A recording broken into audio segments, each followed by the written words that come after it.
Okay, let's go ahead and get started. And then anyone who is trying to get in, I'll let in after. So like I've mentioned, if you've just joined us, we ask that you have your camera on. We just feel it's a bit more interactive if your internet allows and you feel comfortable with it. Additionally, I have put in the chat function the PDF that Barry will be going off of. We ask that you follow along through there as opposed to us sharing, just so we can see everyone and be interactive. If you haven't already, please write your name and where you're coming from in the chat, just so we can see where everyone is coming from. Additionally, the session is being recorded and recording will be made available on our YouTube channel. The link will follow once we've uploaded everything. We will be happy to send that out. Additionally, all your mics are on mute. Please keep them on mute unless the presenter has asked for engagement. We will have a period for question and answers at the end, but in the meantime, if you think of anything, feel free to use the chat function. We are monitoring that and we will try and answer it prior to the Q&A session if it allows. So with that being said, I'd like to welcome and thank Barry Wright, who is our keynote speaker for our first ever virtual student lead-on, which was hosted by Region 5, 6 in Canada. So Barry is the CEO of the Niagara 2022 Canada Summer Games, as well as an associate professor at Goodman School of Business at Brock University here in Ontario, Canada.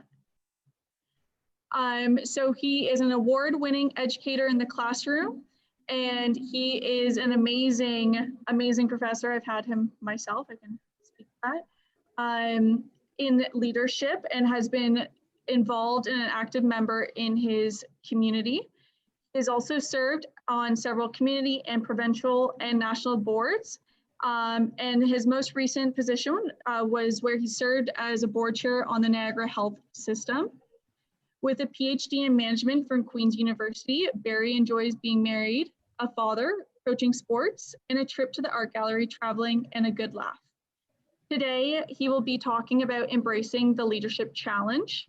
This seminar will look at developing your personal leadership skills, whether you are leading one person or leading many.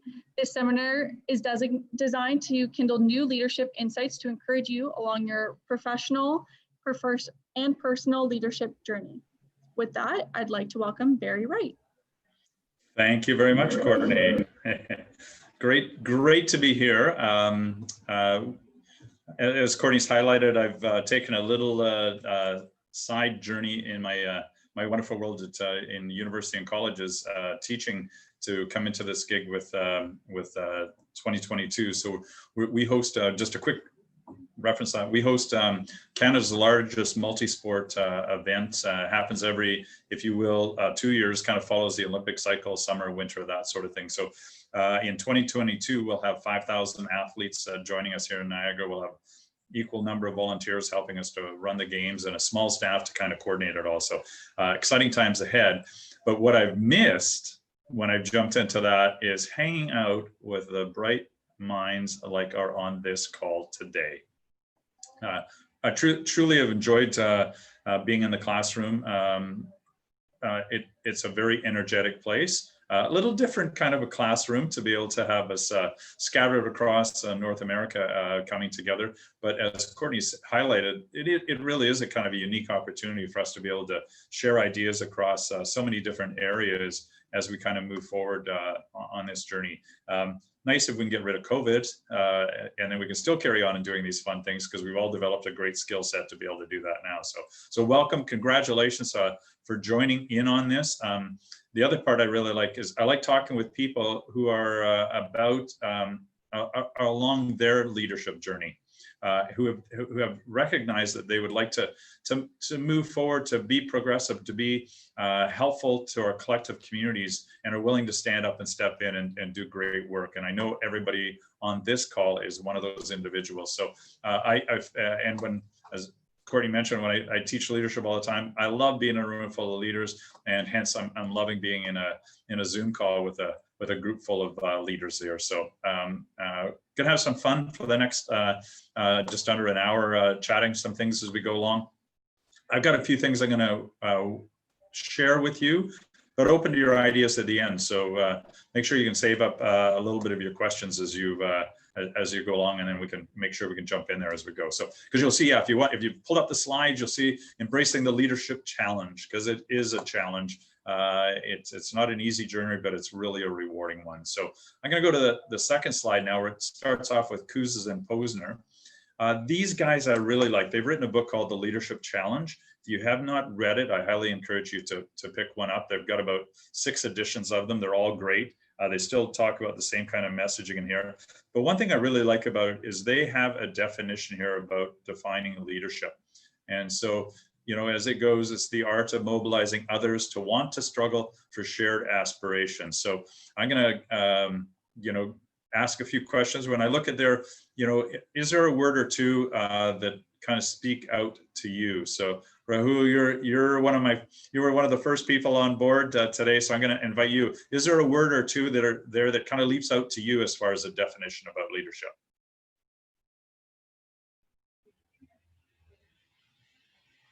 You'll have to come off. You'll come off. Yeah, perfect. Yeah. To me, it's been one word which stands out to me is inspiration, especially dealing with students and everything. I think that's how I was trained by my mentor. So I think that word stands out to me. Okay, so good. I'm good. I'm gonna invite Kouzes and Posner to throw inspiration in there in the future. But on the words that are in that definition, is there a word or two that kind of leaps out at you on there? What do you think?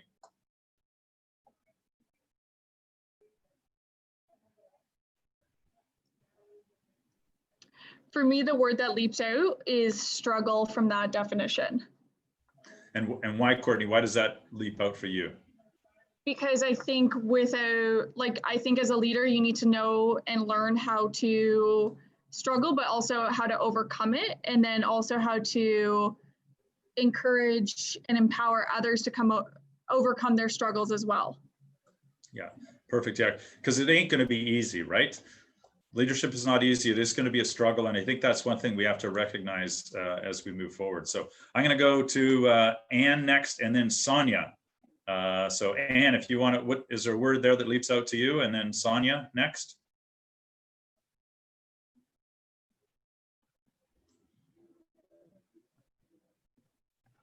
Are you with us, Anne? Maybe not. Okay, Sonia.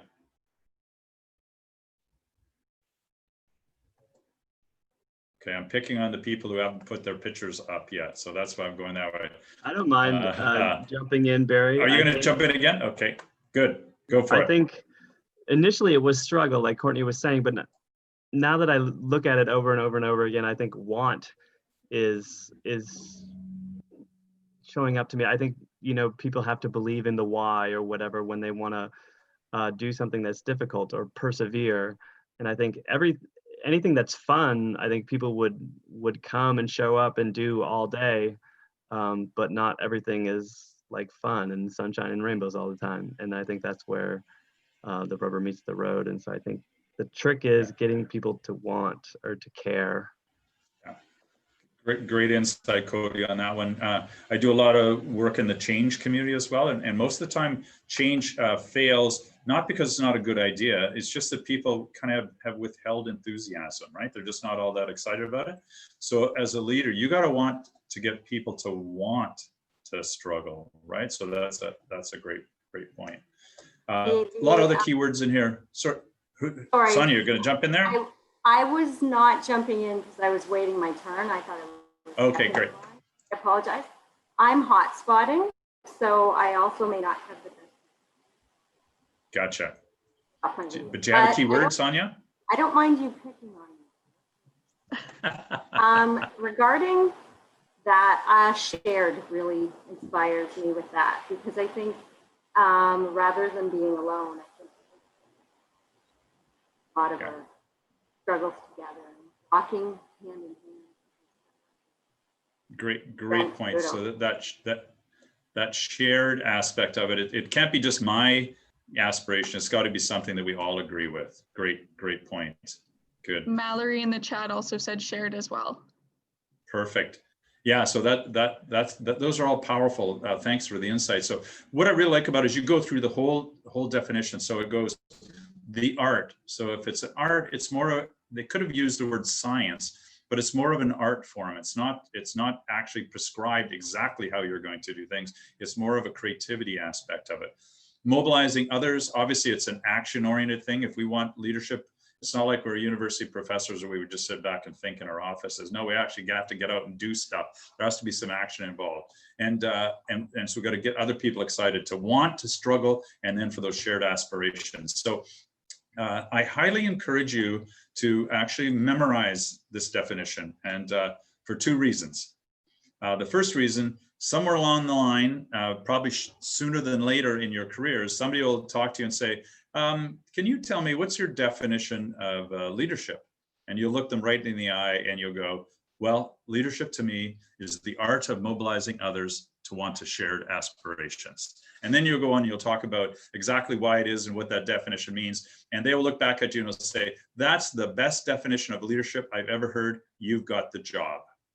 Or they'll say, were you in a seminar with Barry Wright when he was talking about this definition? And you go, yes, I was. You will make a connection over that and you will get the job. And the reason why I know it works is because guess what? A year ago when I was invited to apply for the CEO role, I came in and the committee asked me, said, gee, Barry, what's your definition of leadership? Guess which one I gave them? Guess who got the job?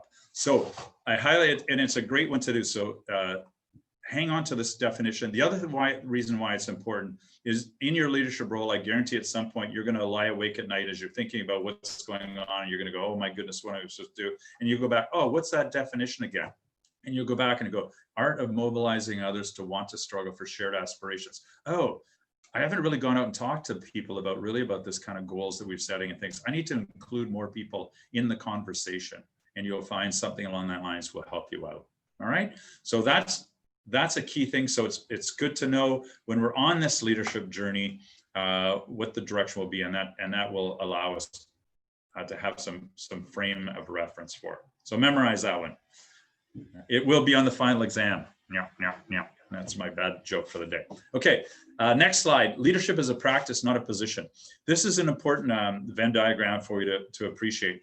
So you can see there we've got the circle, and there's the leader, and that's you. And you have a host of skills that are really important on your leadership journey. But the other partners on this, really to talk about leadership, comes into the second one. If we got off down on the left-hand side is followers. And what you're going to look at, they will have needs. And you have to understand what their needs might be. And then on the right-hand side, where we've got situation, there'll also be demands of the situation. For example, COVID has created an unbelievably new demands upon leaders as a result of this pandemic. So when you look at those three circles, where they overlap, your opportunity for leadership is where the needs for the followers, the demands of the situation, and your skill set overlap. That's where you can actually have the leadership opportunities. Now, of those three circles, Darcy, I'm going to ask you the question on this one. Of these three circles, which one of those three circles do you think you have the most control over?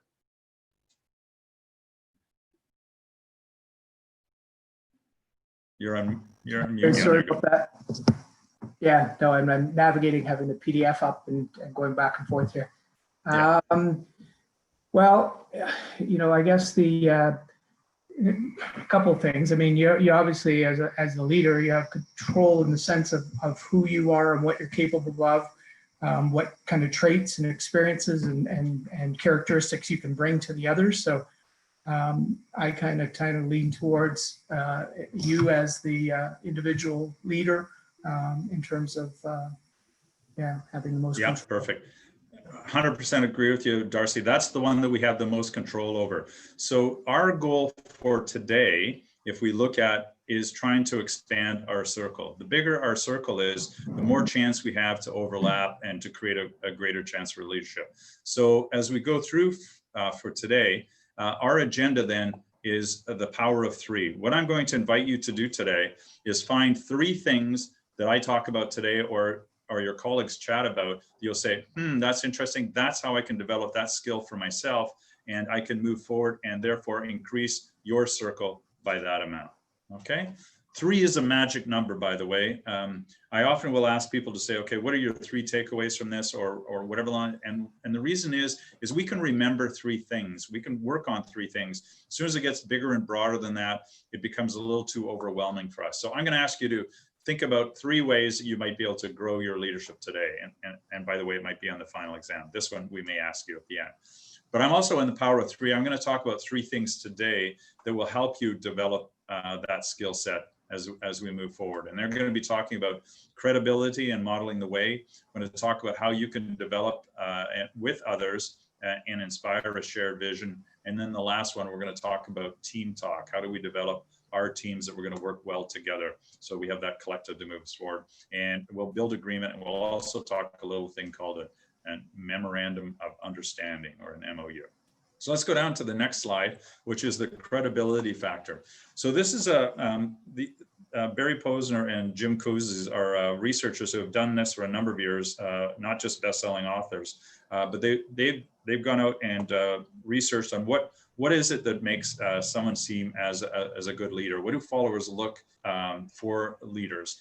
And over time and across cultures and across countries, they found that these 4 things consistently show up. So the first thing that people are looking for from their leaders that they're working with is honesty. They need you to be consistently honest, right? And so they want you to be truth tellers, and and if you're not a truth teller, then you're going to be in trouble. They also want you to have a vision. They like you to be forward-looking. Their expectation is that you have their best interests in mind, and you are looking to the future, some way that they can find that they can come and join you, and that they will be willing to be mobilized with you to move forward. They want to be a part of that discussion, but they are expecting that you have some forward-looking and some ideas around some vision. They also expect you to be inspiring. So this is, Rahul, back to your earlier point about inspiration. Followers expect you to be inspiring. They need you to be a cheerleader. They need to be excited, and they need to see your passion. So this is important, though. You do not have to be a real raw type of leader. There's a strong research that's going on right now about, if you will, more of the quiet leadership model.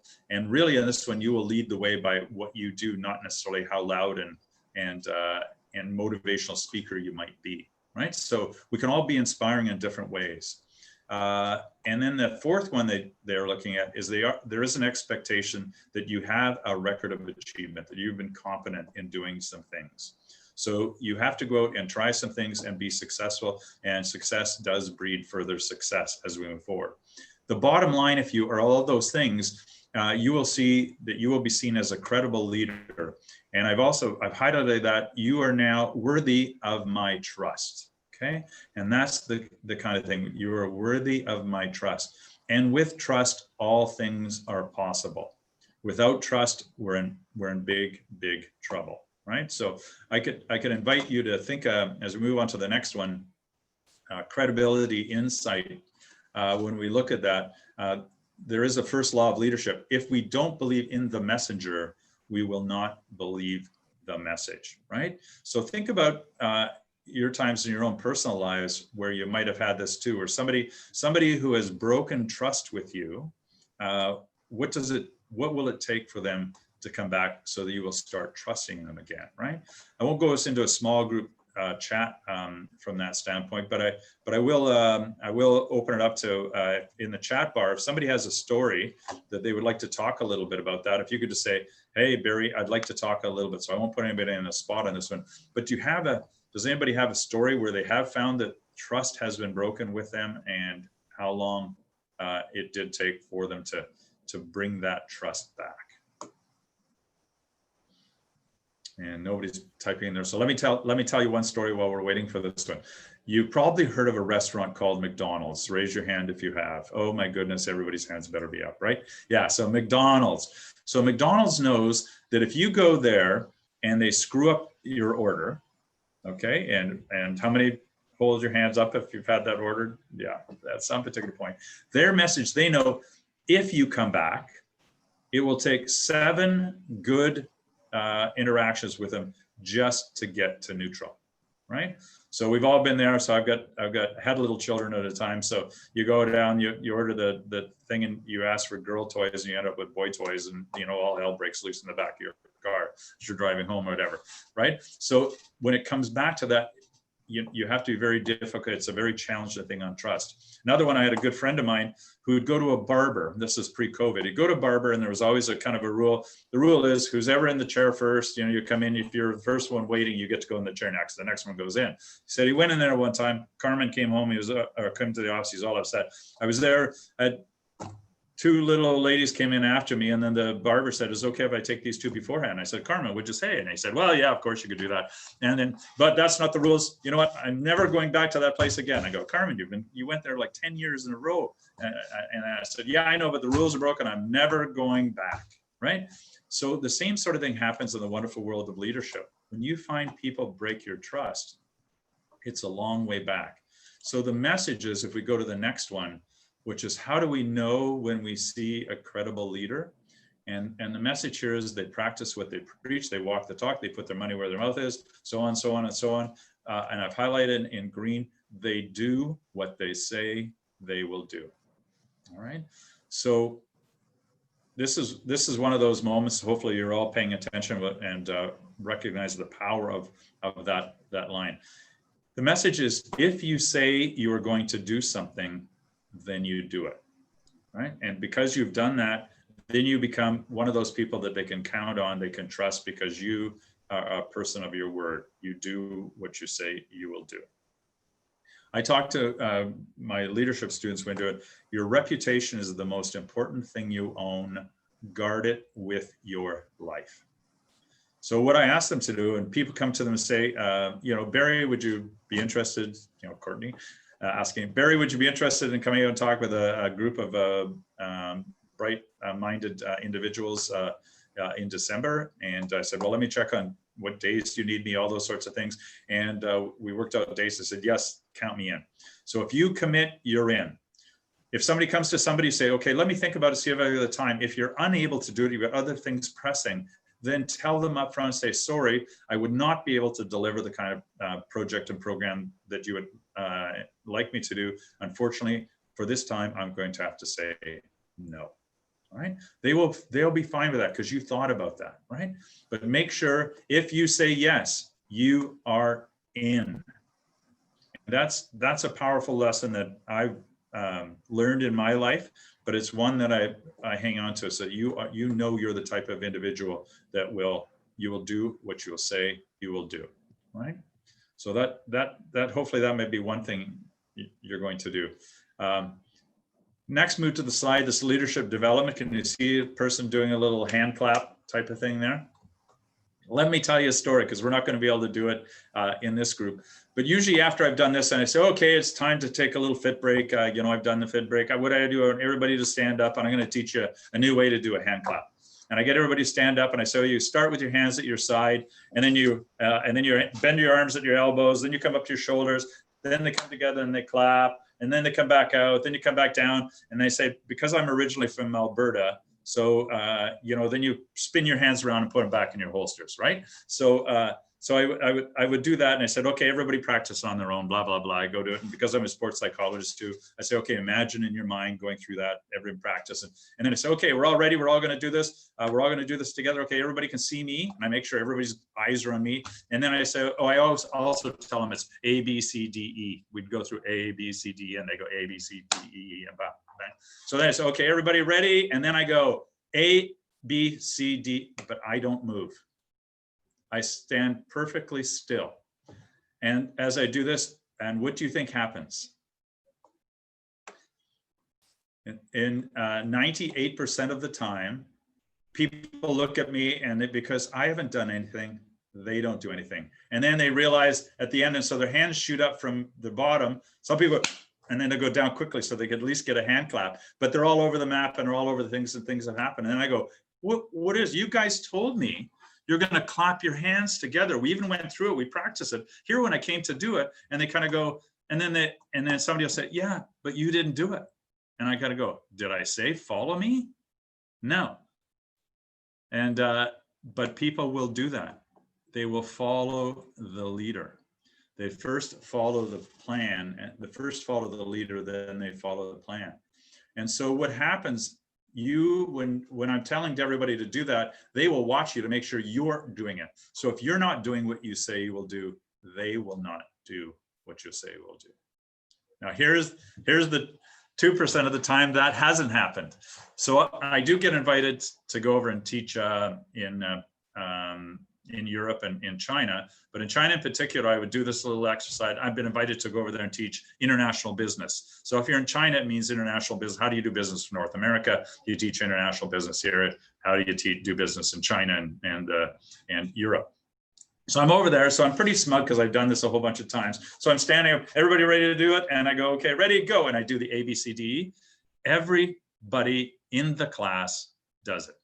Boom, boom, boom, boom. And I'm going, what? How did you guys all did that? And I didn't do it and you guys did it. What does that mean? And so here's the cultural components. And this is another important leadership lesson learned. Remember that follower circle? Because of the nature of the Chinese society, where they have been taught to make sure you follow the message, not necessarily the leader, right? And so it was kind of like, oh, that was a really eye-opening experience for me. But then afterwards I said, okay, so just so you know, Chinese leaders, when you're over in North America, if you don't do what you're saying, they won't follow through. And they go, oh my goodness, that's great insight. They're writing that stuff down like it's gold. So what you do have to recognize the cultural elements as well of you and your leadership journey, right? So, you know, in our glorious nations, we're not all the same, right? You know, the South is a little different than the North, the East is different than the West, and so on and so on. And the south end of St. Catharines is different from the north end of St. Catharines and where I live, right? So you have to recognize that there will be some cultural aspects that are going to be in there as well as a leader to be able to understand that. But if you go to the next one, my leadership lesson 1, then that I want to talk about, you do have to model the way.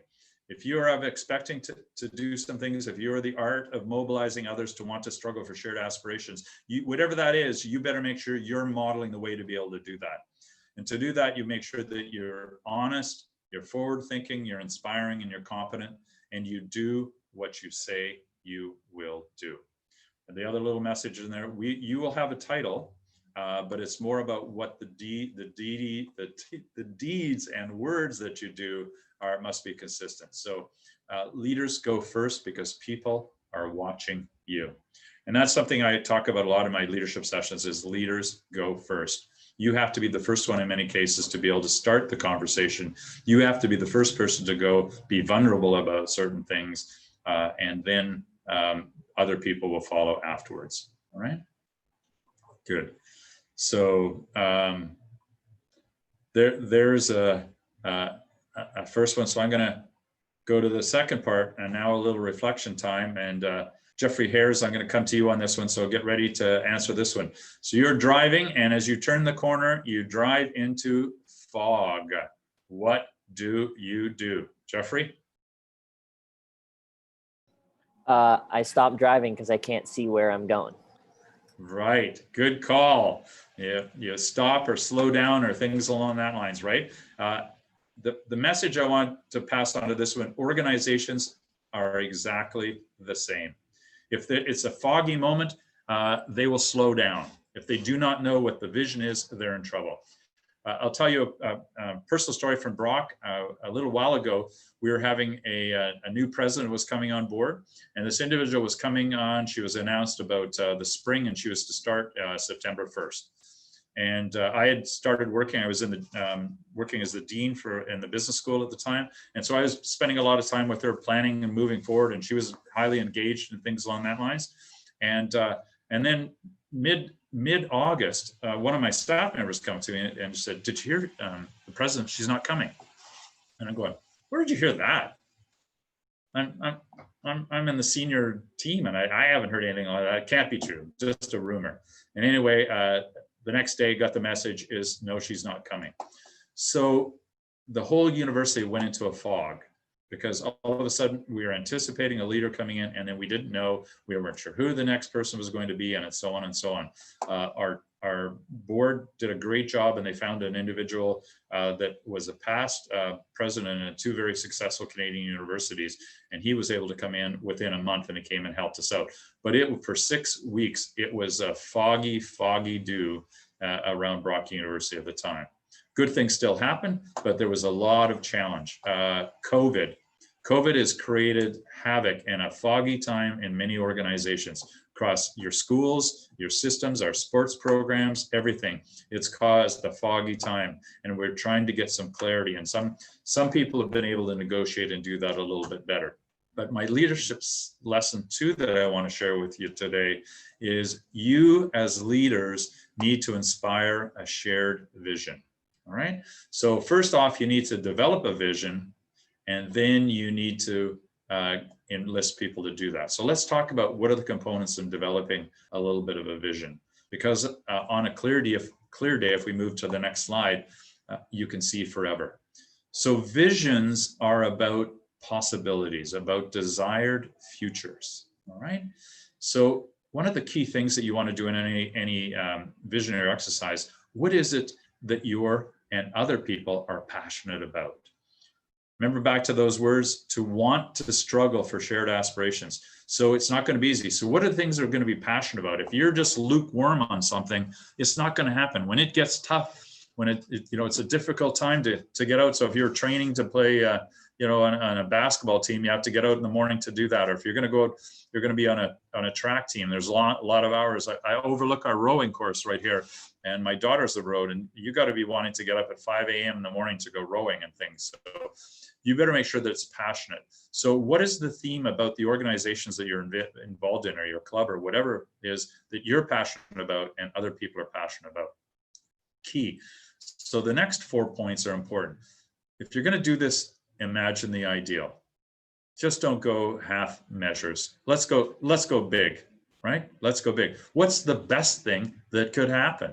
Why not aim for that, right? Let's be excited about it. What's the best thing that can happen?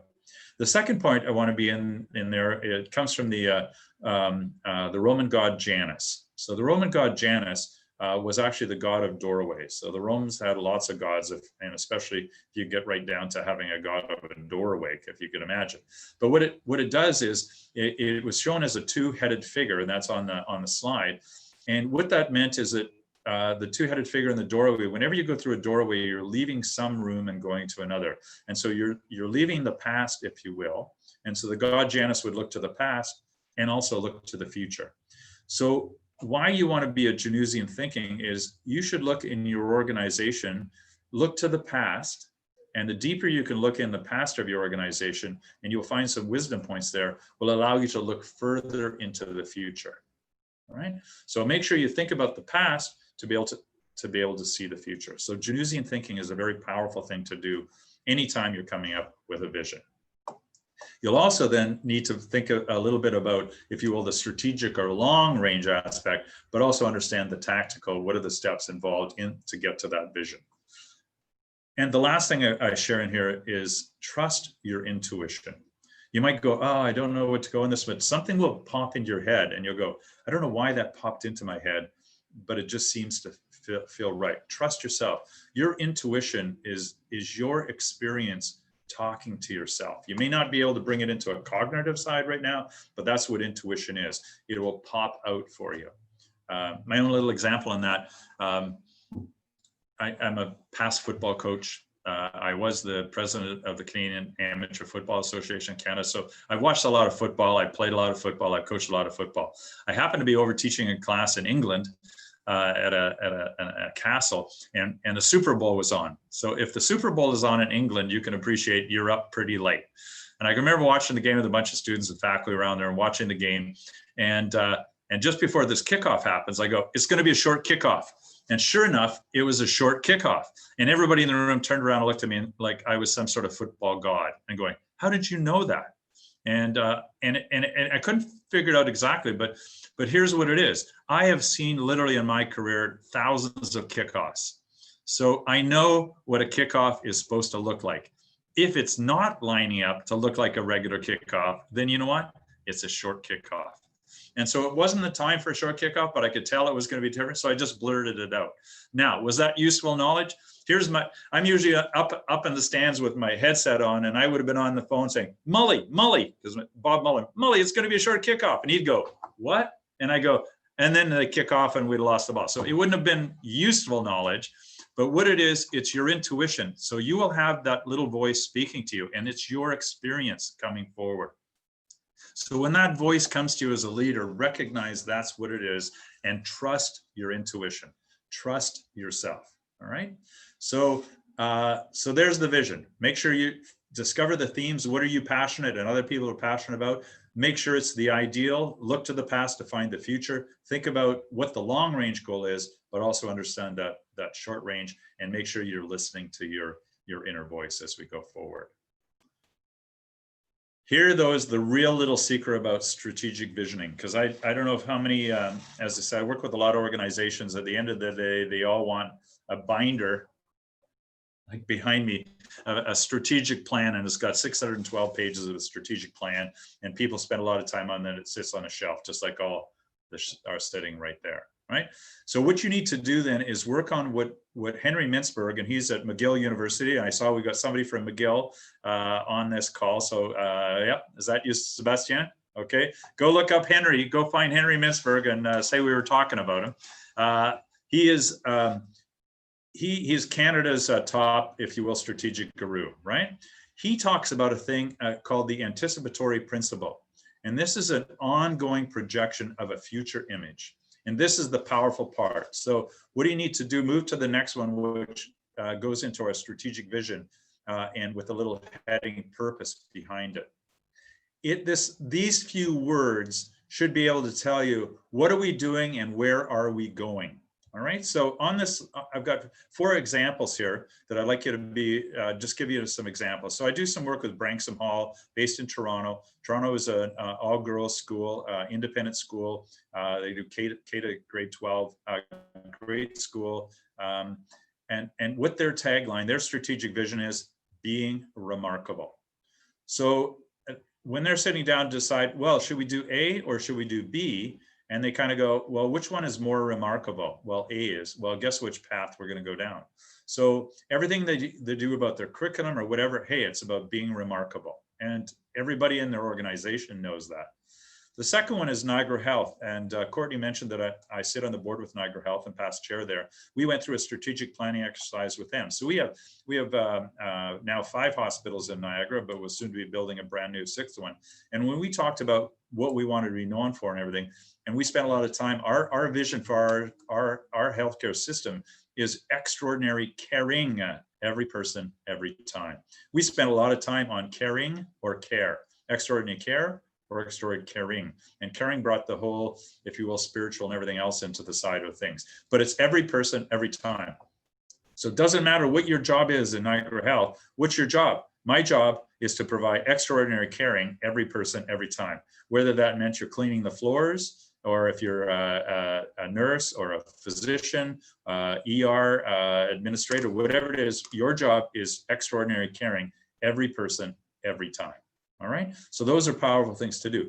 The next one is the Royal Canadian Mounted Police, and I'm sure even you, our southern neighbors, have heard of the RCMP, but I got invited to come in because they were not treating their members very well.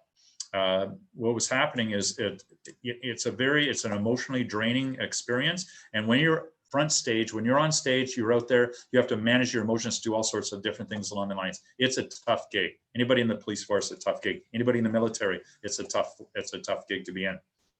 What they're finding when they come backstage, when they're back just hanging out with members, they were not nice to each other. And that wasn't right. And so they were getting a lot of bad press about it, and there was lots of problems. So they brought 50 top cops into Ottawa, and they invited me along for a 2-day conversation. On the second day, after I build my trust with them, then I asked them a question: how does it feel, what's going on right now within the RCMP?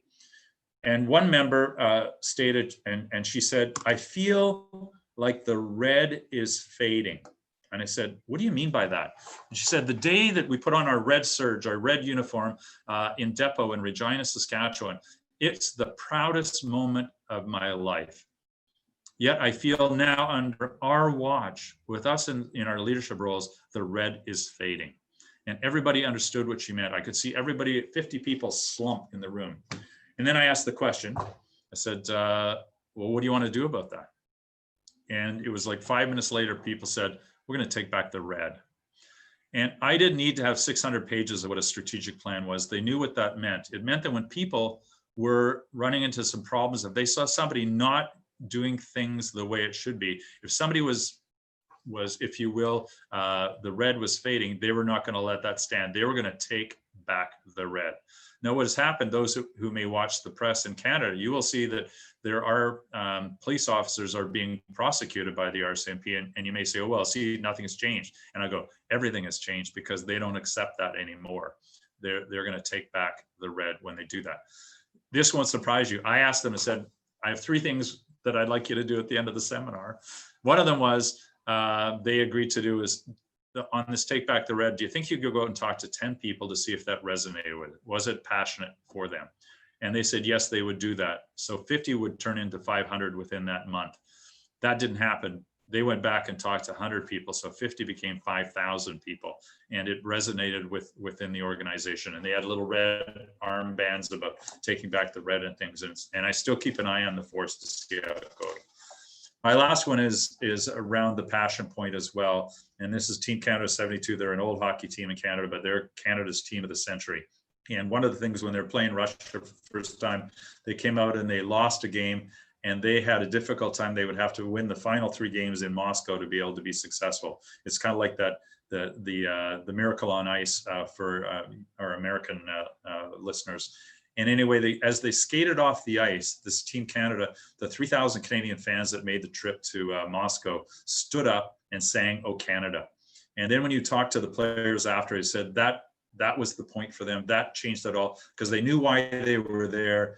They were now playing for Canada.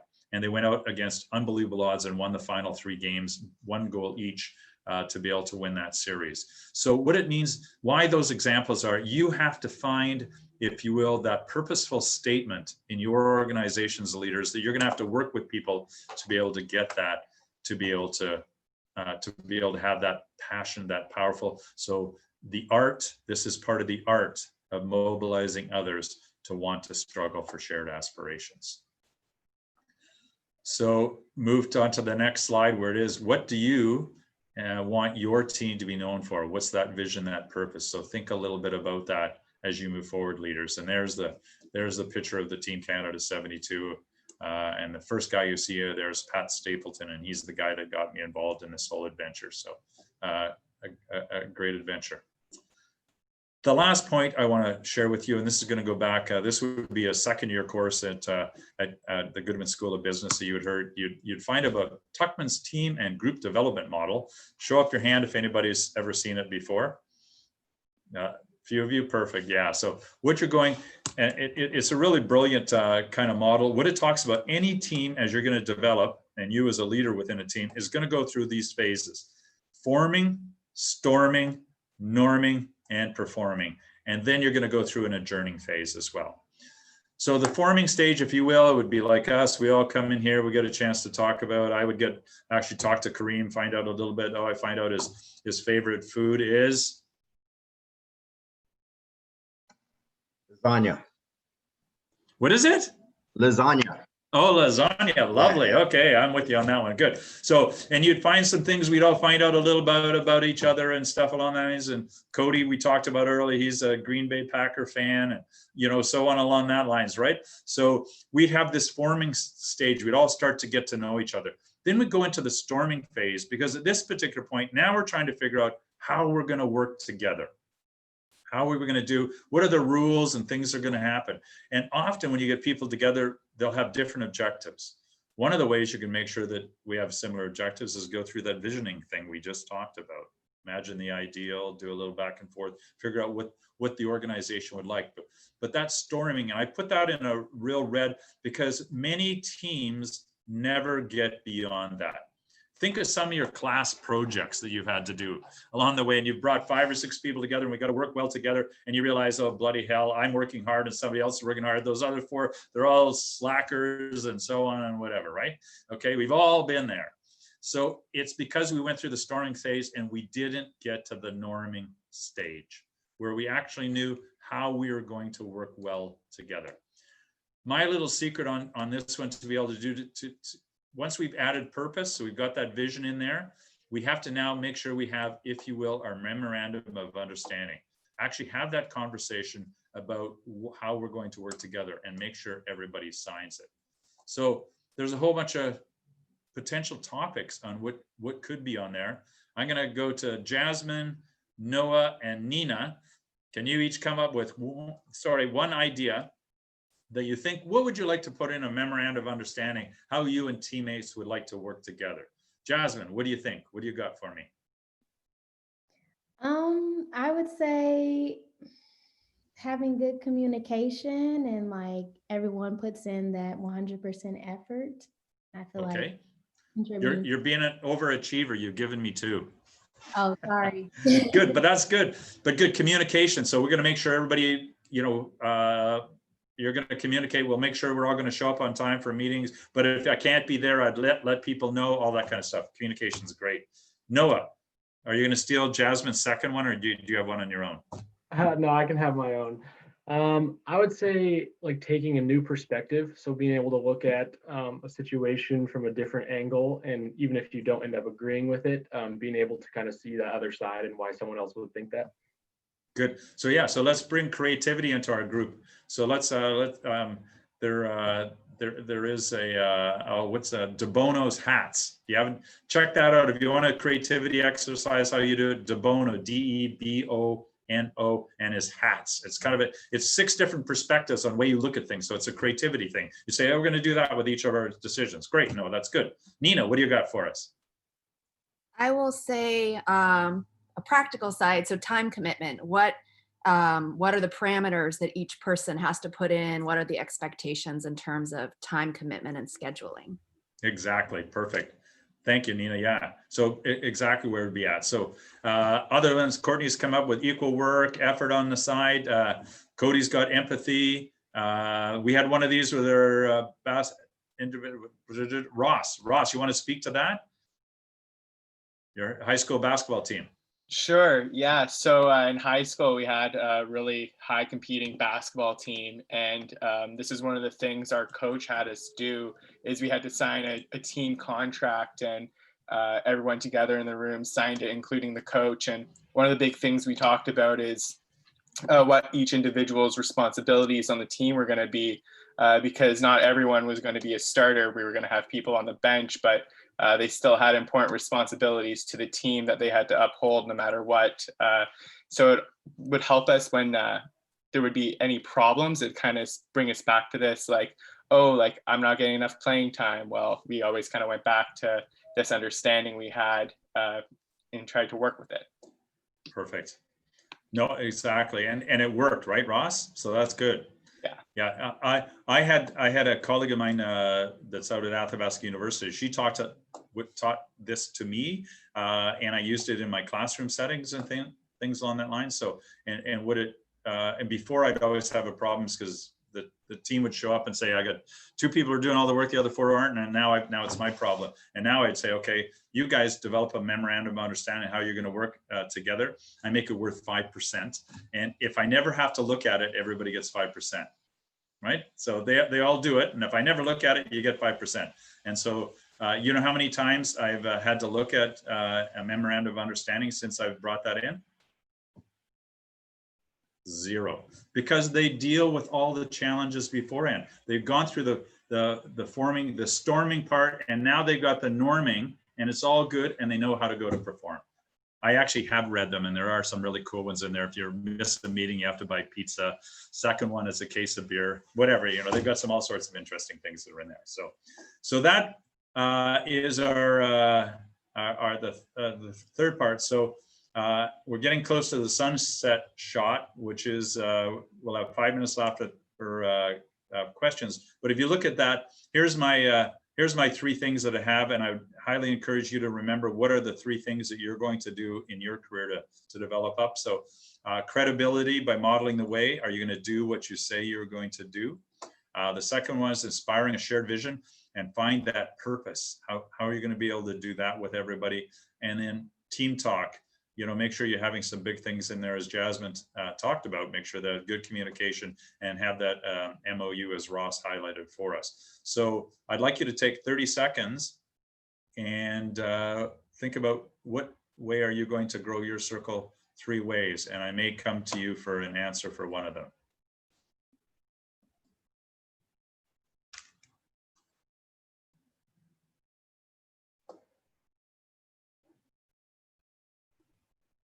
Can I go to you, Mallory, in 15 seconds, and then Adrienne in another one, and then Sebastian, you will be my 3 that I'll ask if you could share one with us. That's okay. Barry, can you repeat the question?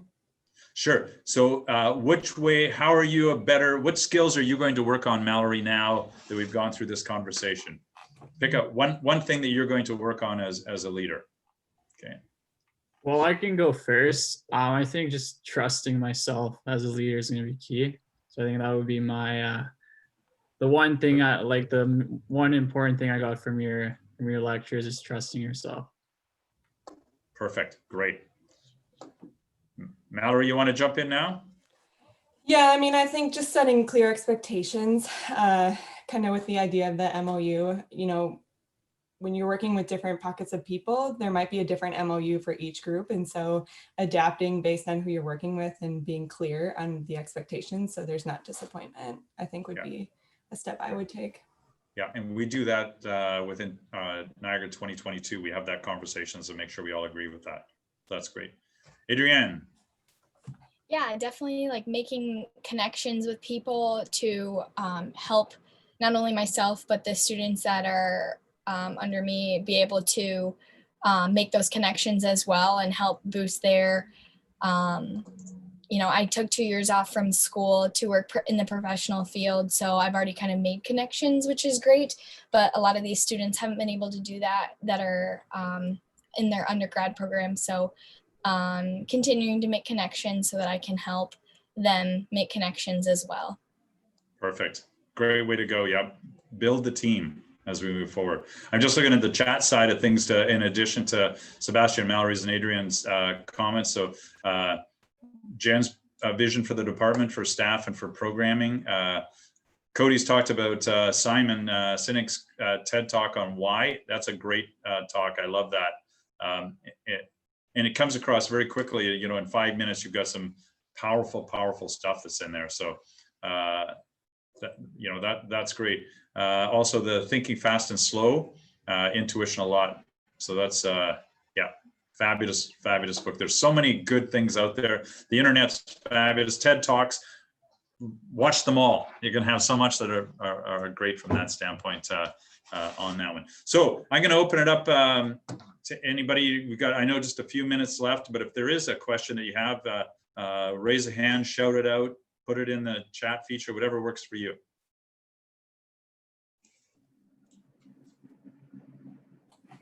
I have a question, Barry. Sure. So I noticed that a lot of your points or not a lot of them, some of them come from the 5 practices of exemplary leadership. How did you decide like what to include in what, like how you develop leadership for your perspective? You mean for today's talk or just generally? Either. Yeah. Well, one, I've read lots of leadership stories and things along that line.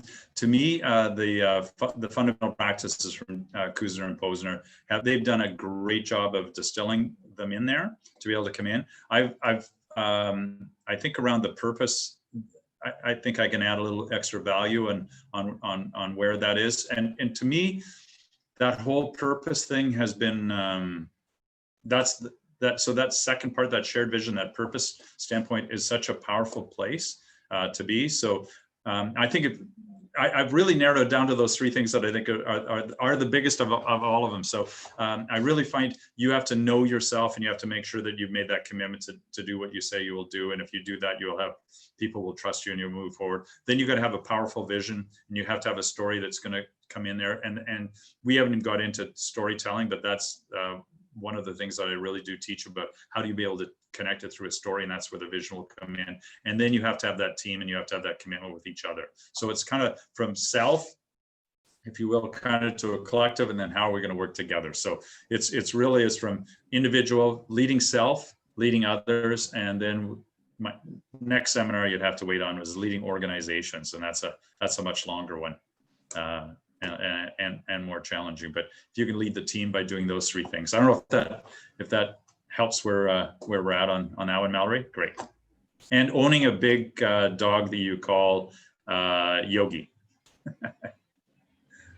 I have a question, Mary. So for those that more specifically are students that are maybe new into entering the workforce or are starting out to develop their leadership skills, how do you get others excited or passionate about your vision? A couple maybe key tricks or tips that can help our students. Yeah, I think often you want to find ground that that people agree with. So what is something that they're also interested about?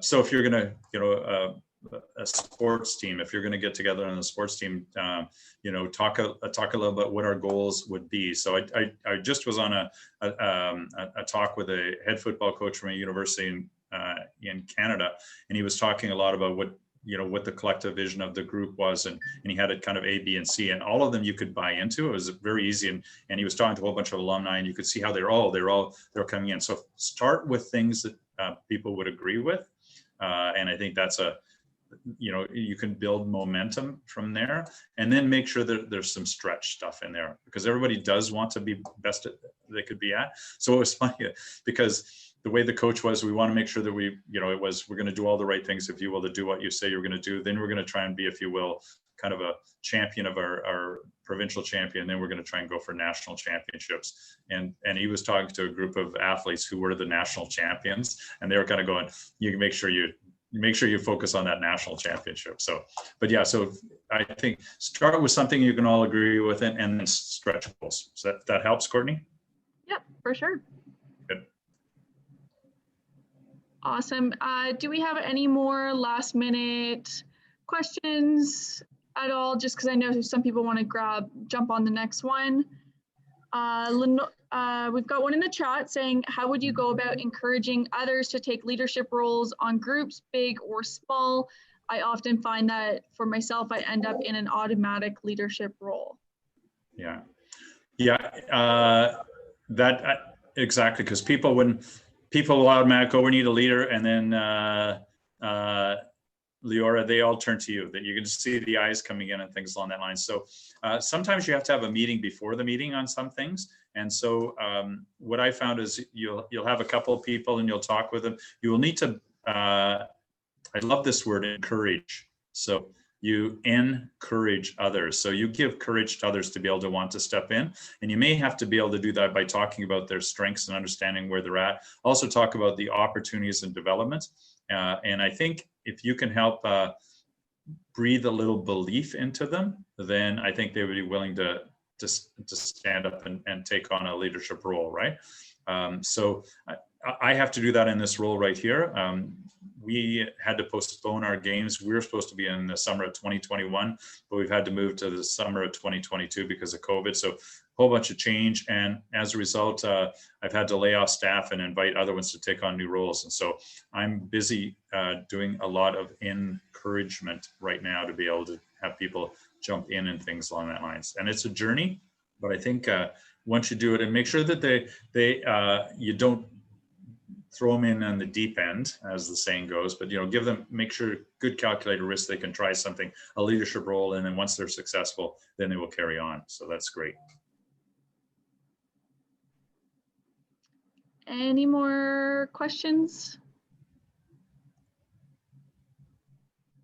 Okay, I think that kind of wraps it up, just because I know people are jumping on to the next session. So I would like to take a moment. Thank you, Barry. You were awesome. Just once before, because I want to put my real sunset shot, if you go to the last one, which is actually it's a sunrise shot with the sun coming up over Niagara Falls. But there's my my Canada Games email address. If you have a questions down the road, feel free to reach out for me. And as well, I just put my Twitter feed in there. I never talk about what dressing or dining room I'm eating at or whatever. It's usually I'll become your research assistant. When I find something interesting about leadership or change, I tweet it out there. So you don't have to follow me. You can just check it out every once in a while if you like. But if you do follow me, I follow back. Sorry, Courtney, there you go. No, if you're trying to grow your followers, have at it. But awesome. Thank you so much, Barry. It was a pleasure having you. I hope all of you guys learned a lot and take away some skills in your leadership ability. We do have some amazing more sessions for today, as well as Thursday and Friday. Please make sure you jump on them, because there is a lot of information that I think will be very beneficial to everyone. Thanks, guys. Thank you.